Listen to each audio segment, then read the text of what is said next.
اللہ تعالیٰ نے قرآن پاک میں ارشاد فرمایا، ان مسجدوں میں ایسے لوگ صبح و شام اللہ کی تسبیح کرتے ہیں جن کو اللہ کی یاد سے اور نماز پڑھنے سے اور زکوٰۃ دینے سے نہ خریدنا غفلت میں ڈالتا ہے نہ فروخت کرنا۔ وہ ایسے دن کے عذاب سے ڈرتے ہیں جس میں بہت سے دل اور بہت سی آنکھیں الٹ جائے گی، یعنی قیامت کے دن سے۔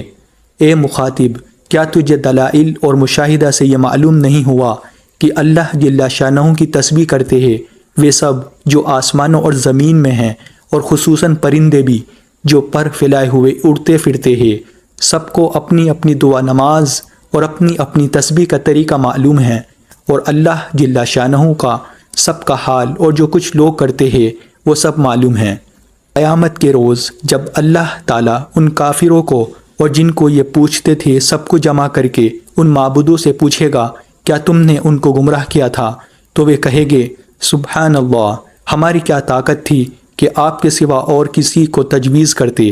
بلکہ یہ احمق خود ہی بجائے شکر کے کفر میں مبتلا ہوئے کہ آپ نے ان کو اور ان کے بڑوں کو خوب ثروت دولت عطا فرمائی، یہاں تک کہ یہ لوگ دولت کے نشے میں شہوتوں میں مبتلا ہوئے اور آپ کی یاد کو بھلا دیا اور خود ہی برباد ہو گئے۔